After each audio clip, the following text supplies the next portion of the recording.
Oui, ça c'est un élément qui est très important.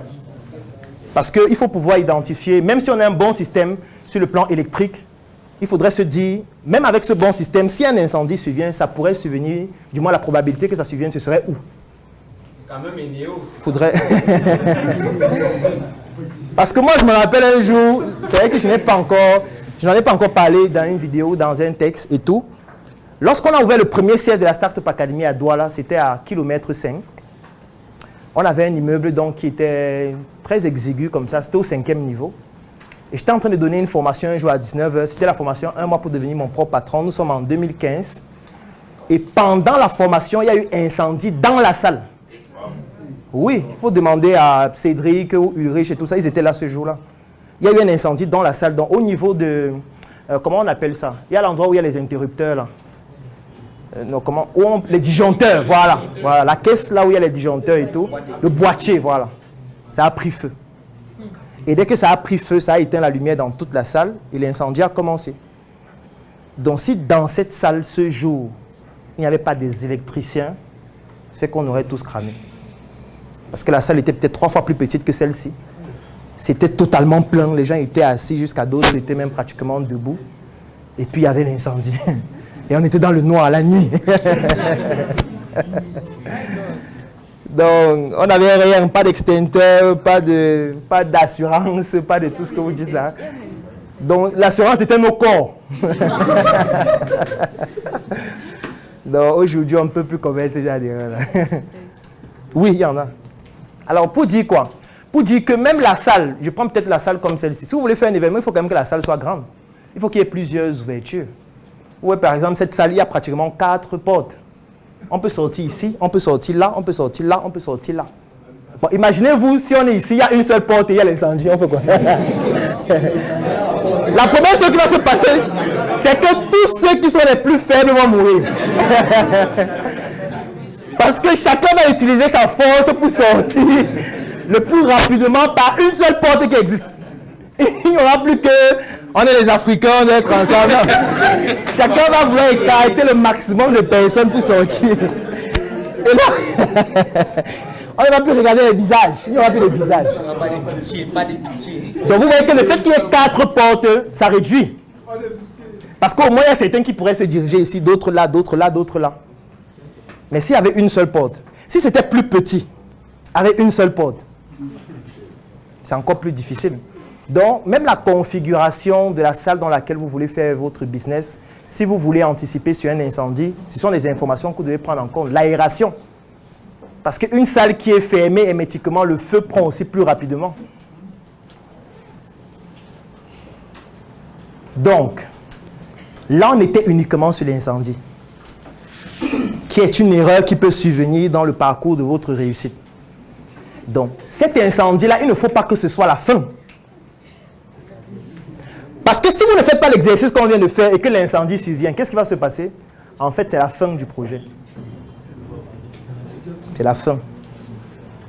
Par contre, si on a anticipé dessus avant, on peut pouvoir rebondir après et du coup, l'incendie sera juste comme un point d'ancrage. C'est-à-dire qu'en 2015, on a eu un incendie, mais on a pu rebondir parce qu'on avait prévu des mesures pour pouvoir y faire face.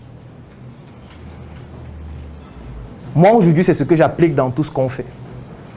Ça veut dire que lorsque je veux lancer un projet, j'imagine tous les événements qui pourraient se produire.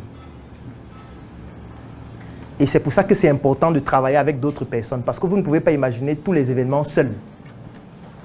Vous voyez qu'il a fallu qu'on soit plusieurs pour que certains évoquent certains événements que peut-être moi je ne connais pas, que peut-être toi tu ne connais pas. Et ça nous permet d'avoir le maximum d'événements possibles.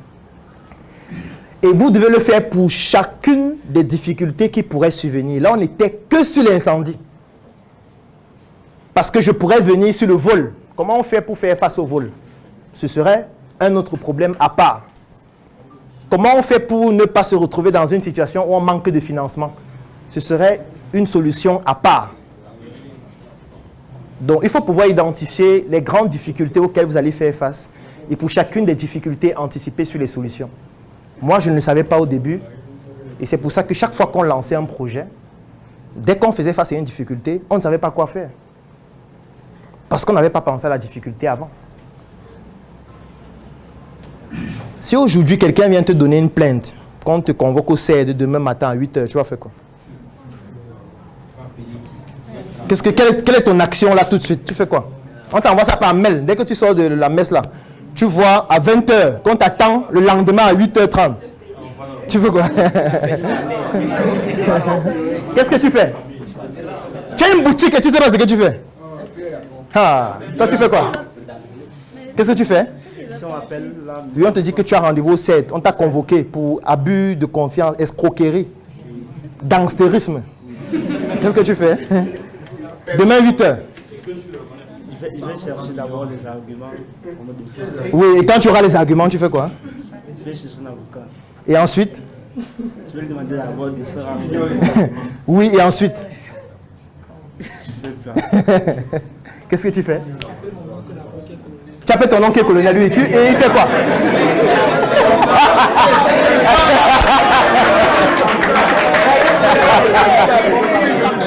Bon, et ceux qui n'ont pas d'oncle colonel, ils font quoi?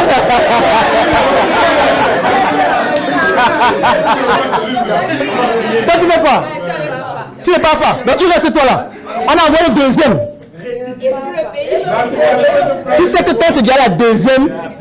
La suite, c'est que c'est manu militaire, non? Ok. Toi, tu fais quoi? Oui. Prendre les conseils concernant la convocation. Oui. Tu fais quoi? Tu prends un avocat.